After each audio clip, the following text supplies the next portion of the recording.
Be me, 34. Divorced Bill 3 years ago because he wasn't growing as a person. Translation: he was perfectly content with his boring accountant job and wanted me to slow down my career momentum. We have 2 kids, Emma 8 and Jake 6. Fought tooth and nail for primary custody because obviously I'm the more capable parent. Ended up with 60-40 split, which was honestly insulting, but whatever. Bill gets them every other weekend and Wednesday nights. Been documenting everything in my co-parenting app because accountability matters. Recently started noticing the kids seem different when they come back from dad's. Emma keeps talking about Sarah's garden and Sarah's cookies. Immediately red flags everywhere. Who the hell is Sarah? Casually ask Emma during one of our mindful dinners about this mysterious Sarah. Oh, she's Daddy's friend who lives with us now. Lives with them. Bill didn't even have the courtesy to inform me he was cohabiting with some random woman around my children. Spend 3 hours that night researching Sarah on social media. Finally find her through Bill's tagged photos. Sarah Rodriguez, 29, preschool teacher. Of course she's younger. Of course she works with children so she can play the maternal angle. Scrolling through her Instagram, and it's all sunset photos and inspirational quotes about finding joy in simple moments. The kind of performative positivity that screams insecurity and lack of depth. Zero engagement with social justice issues, no posts about voting, nothing about environmental consciousness. Just vapid lifestyle content and pictures of homemade bread. Decide I need more intel, so I drive by Bill's house the next day during my lunch break. Just happen to be in the neighborhood, totally normal. See this woman in the front yard with my children, planting flowers. She's wearing some flowy sundress like she's cosplaying as a Pinterest mom. Emma is laughing at something Sarah said. Jake is actually helping her dig holes instead of having a meltdown about dirt under his fingernails like he does with me. Sitting in my Tesla watching this domestic scene unfold and feeling physically ill. That evening, I have a very necessary conversation with the kids about boundaries and stranger danger. Explain to Emma that just because someone seems nice doesn't mean we share our personal information with them. Ask if Sarah has been asking questions about mummy, or our house, or my job. Emma gets that confused look she gets when I try to expand her critical thinking skills. Sarah doesn't really ask about you, mummy. We just play games and stuff.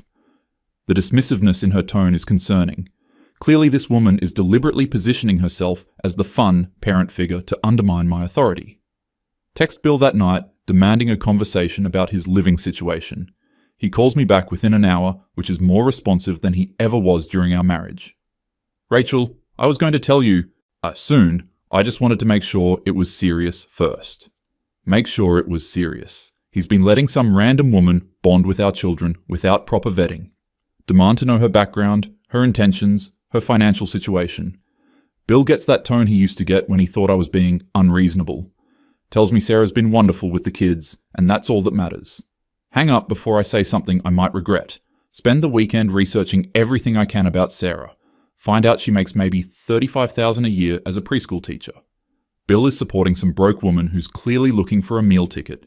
The power dynamic is completely unhealthy. She's probably love-bombing my children to secure her position. Decide I need to meet this person face-to-face to assess the situation properly. Show up at Bill's house the following Wednesday when I'm dropping off Jake for his overnight. Knock, instead of just letting Jake run to the door like usual.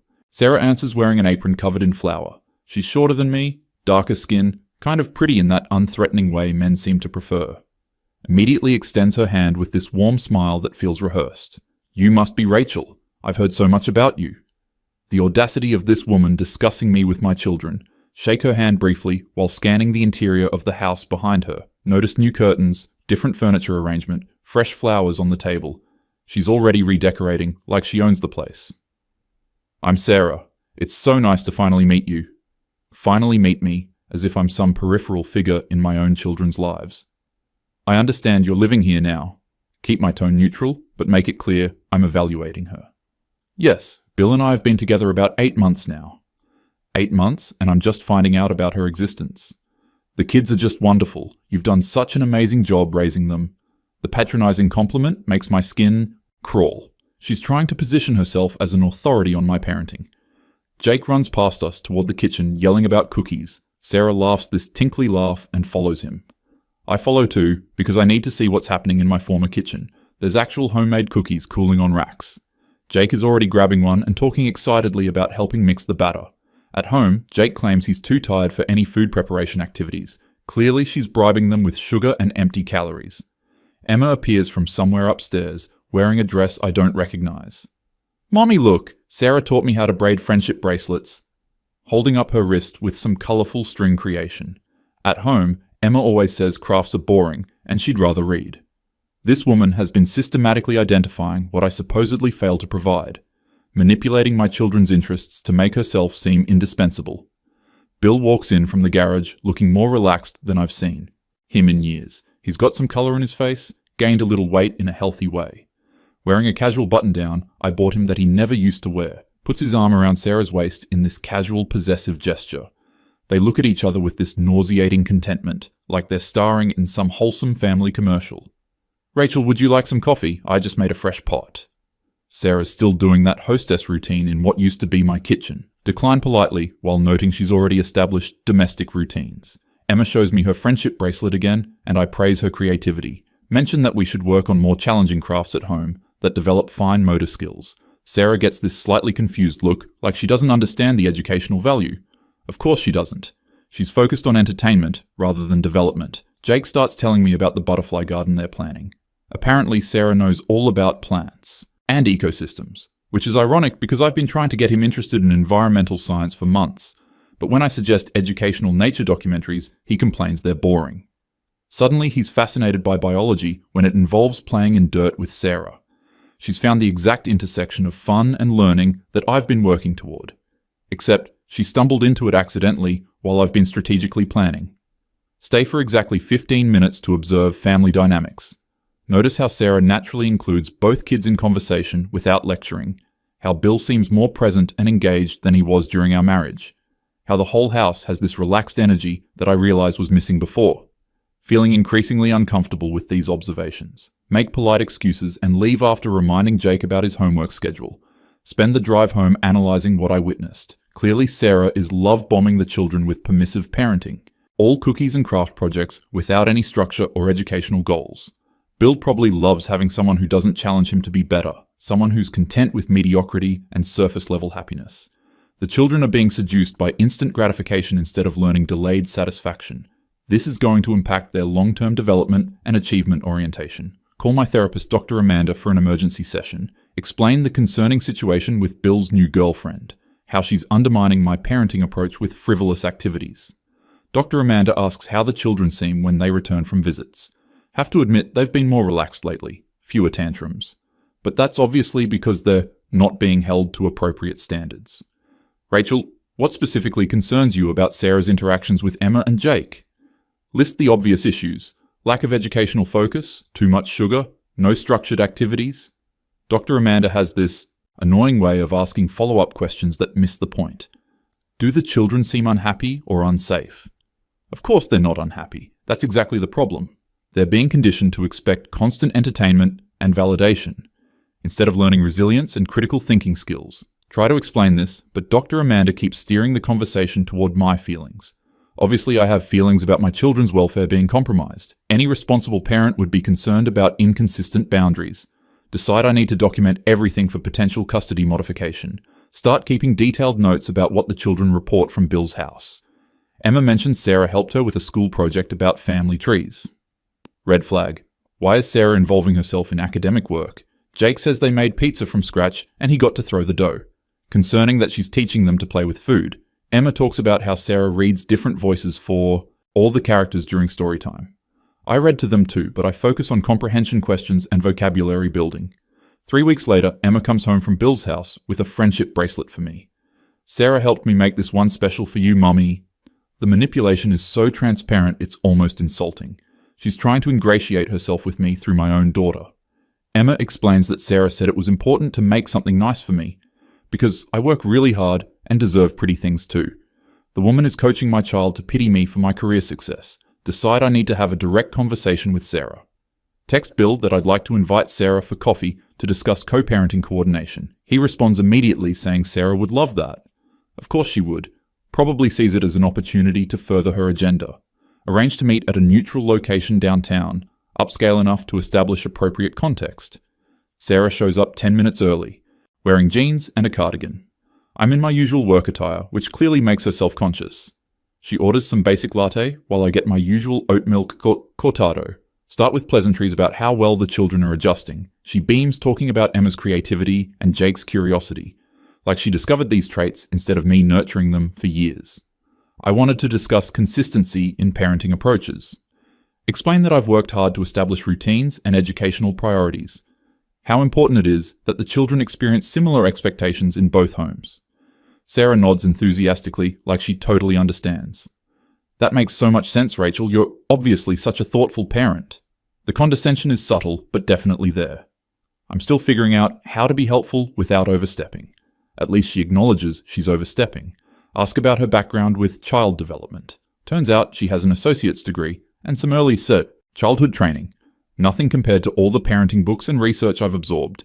But she talks about her classroom experience like it's equivalent. Mentions how she's learnt that different children respond to different approaches. Clearly a veiled criticism of my structured methods. Emma seems to thrive with creative expression, and Jake loves hands-on learning. As if I haven't been trying to provide those exact things in developmentally appropriate ways. She asks about my work and seems genuinely interested. I explain my role developing marketing strategies for sustainable consumer products, how I'm trying to shift cultural attitudes toward more conscious consumption. Sarah nods, but I can tell she doesn't really grasp the scope or importance. That sounds really meaningful, making the world better through business. The oversimplification is mildly insulting, but probably reflects her comprehension level. Steer the conversation toward household routines. Explain that Emma and Jake have specific bedtimes, limited screen time, and structured homework periods. Sarah agrees these are important, but mentions they're pretty flexible on weekends. There it is, the permissive approach disguised as understanding.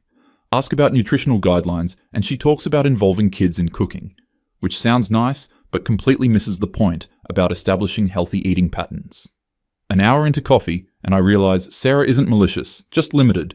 She genuinely cares about Emma and Jake, but lacks sophisticated understanding of child psychology, operates on intuition and basic kindness rather than evidence-based parenting strategies. Probably thinks she's being helpful when she's actually undermining years of careful development work. The children are drawn to her precisely because she doesn't challenge them to grow, drive home feeling frustrated with the entire situation. Bill has chosen someone who makes him feel good about himself rather than someone who pushes him toward growth. Sarah represents the path of least resistance in every way. No wonder the children prefer the house with cookies and craft projects over structured learning activities. They're too young to understand that long-term development requires short-term discomfort.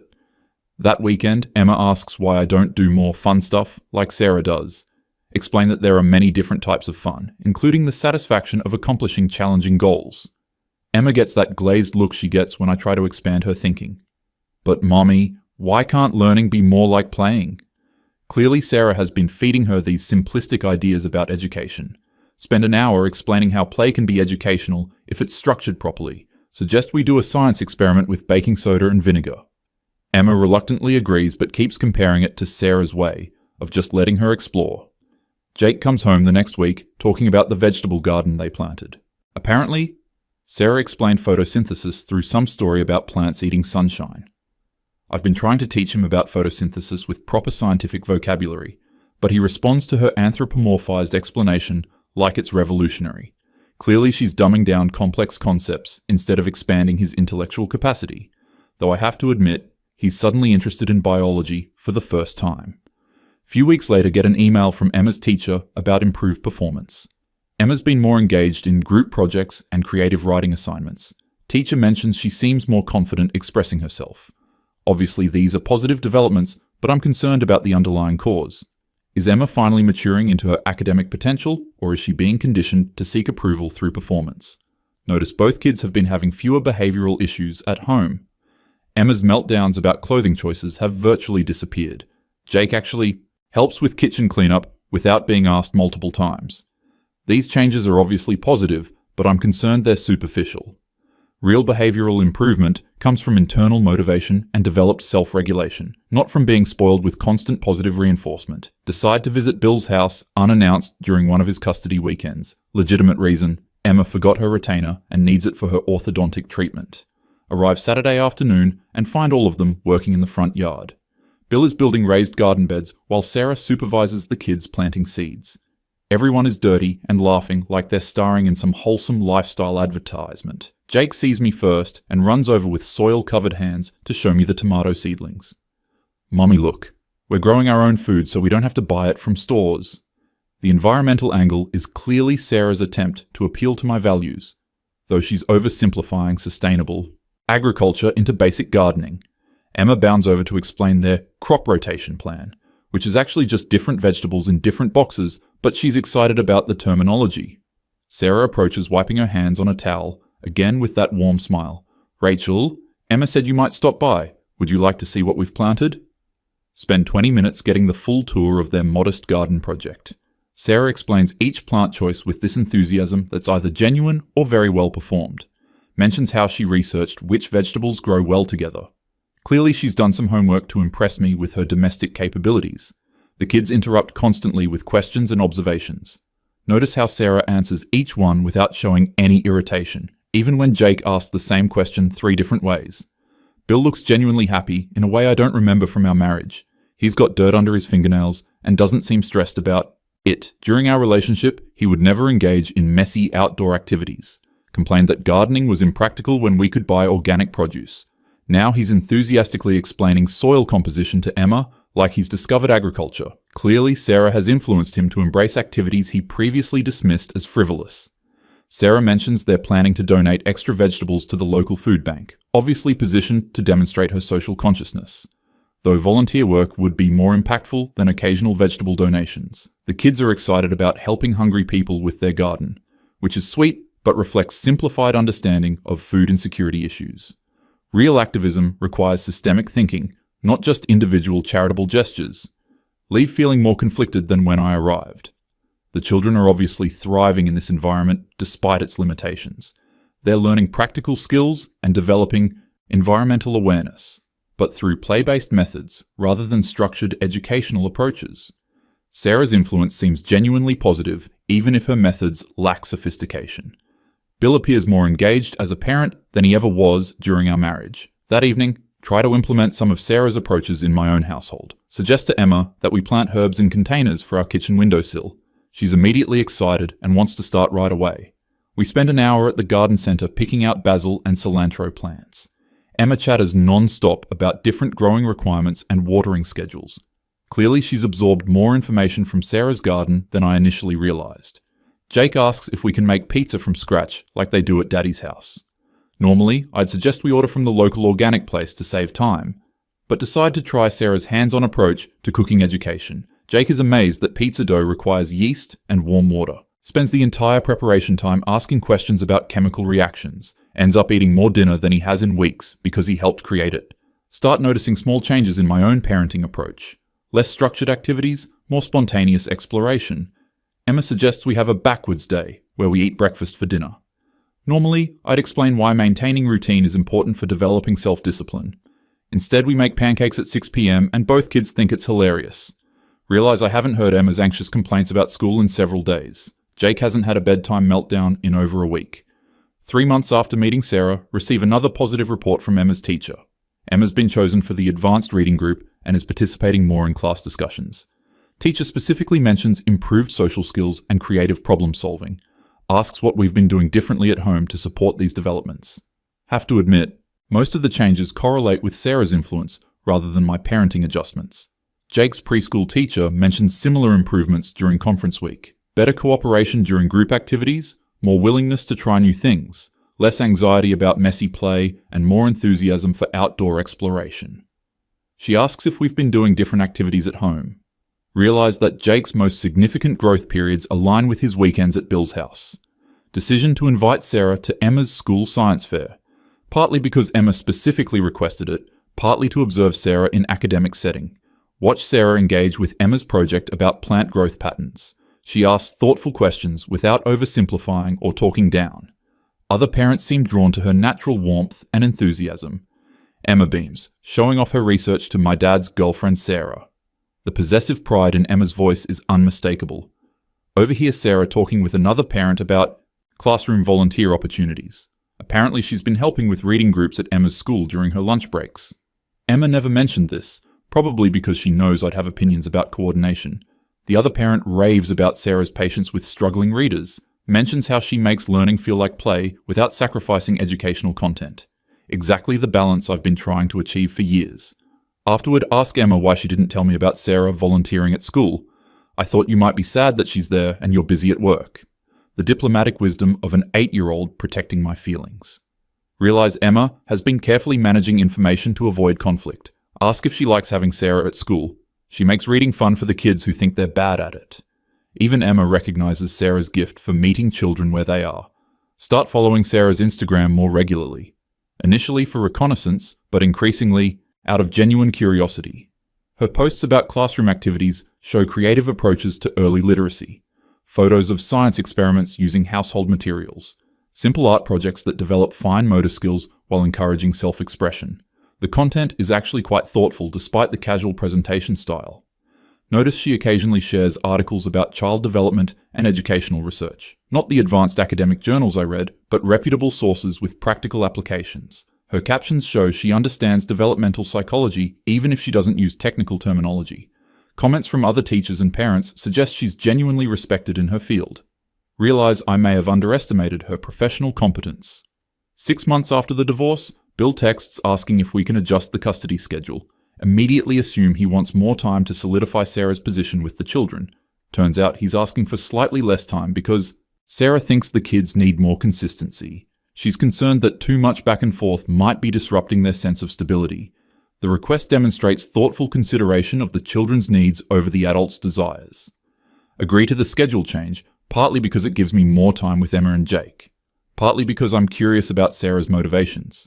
Someone positioning herself for long-term relationship security would want more influence, not less. Her willingness to step back suggests genuine prioritization of the children's well-being. Maybe her approach isn't as calculated as I initially assumed. Few weeks later, Emma asks if Sarah can come to her piano recital. Initially resistant, because this feels like family territory. But Emma explains that Sarah has been helping her practice during her weekends with Bill. Apparently Sarah plays piano herself and has been working on Emma's stage confidence. Emma's been struggling with performance anxiety for months, despite professional lessons. Her sudden enthusiasm for the recital suggests Sarah's methods are working. Attend the recital and watch Emma perform with more confidence than I've ever seen. She makes eye contact with the audience and smiles instead of staring at her hands. Afterward, she hugs Sarah first, thanking her for the breathing techniques. Feels simultaneous pride in Emma's growth and discomfort about Sarah's role in achieving it. Other parents compliment Emma's performance and ask about her piano teacher. Have to explain that her regular instructor is excellent, but Sarah has been providing additional support. Driving home, Emma talks non-stop about how Sarah helped her imagine the audience as friends. Simple reframing technique that never occurred to me, despite months of trying to solve her anxiety. Realize Sarah's intuitive understanding of child psychology often yields better results than my research-based approaches. Maybe there's value in emotional intelligence that supplements formal education.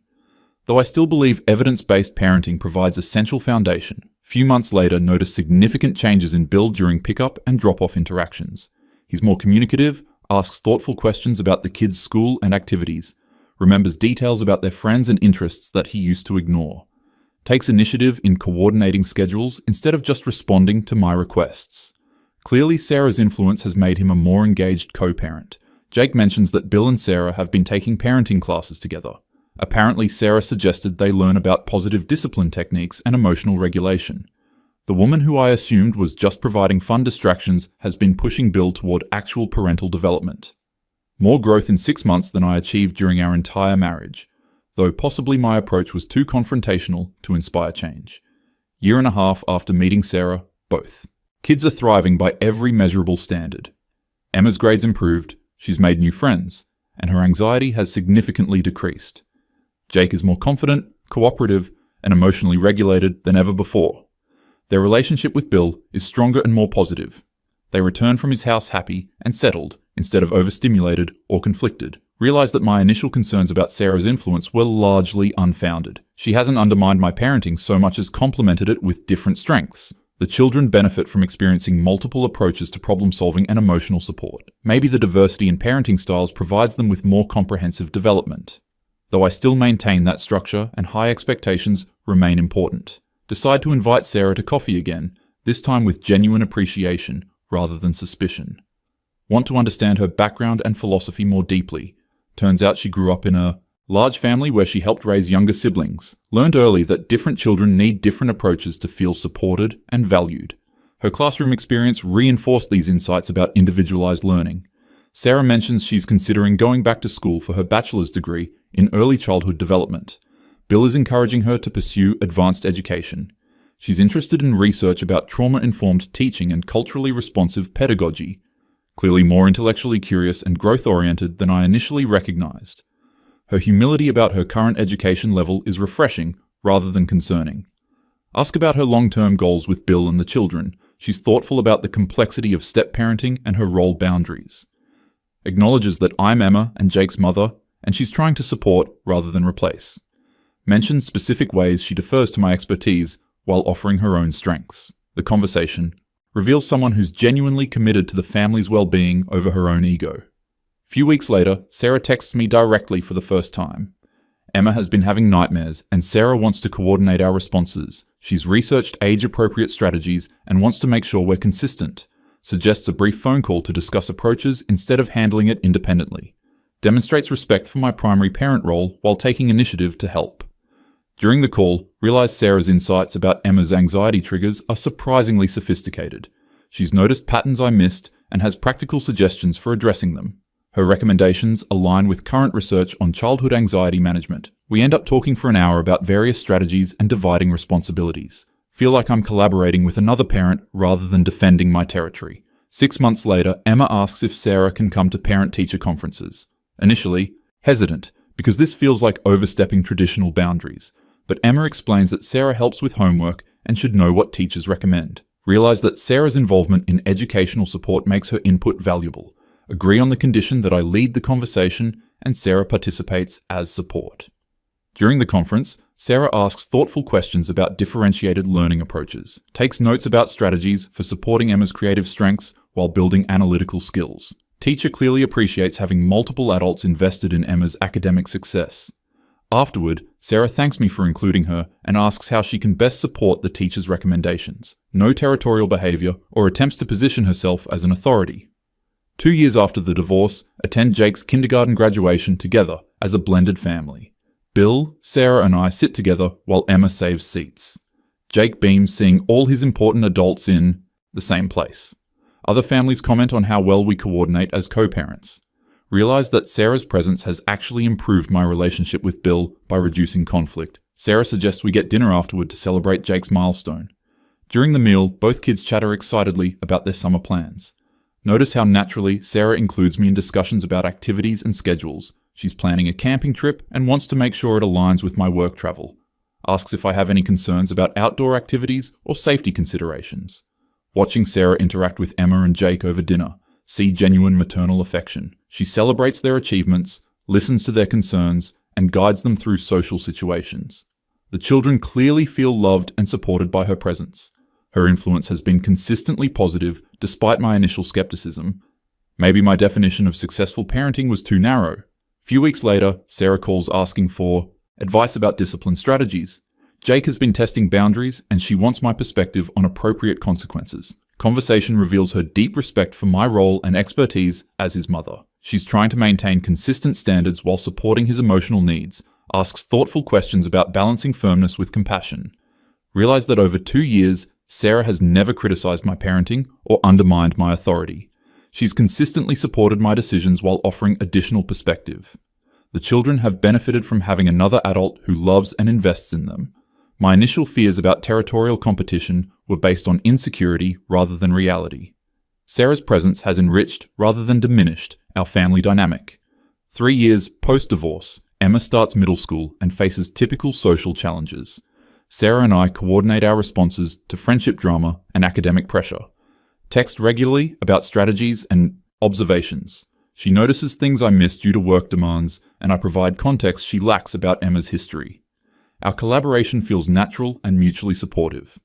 Realize that Sarah makes about the same salary she made when I first met her. She's never pushed Bill for expensive lifestyle changes or demanded financial upgrades. Lives modestly, saves carefully, and prioritizes experiences over material possessions. The children have learned valuable lessons about contentment and gratitude from her example. Her financial values complement rather than conflict with the principles I try to teach. Looking back on my initial reaction to Sarah, feel embarrassed about my assumptions.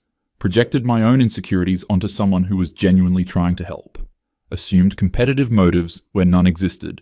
Spent months analyzing and documenting instead of appreciating positive changes in my children's lives.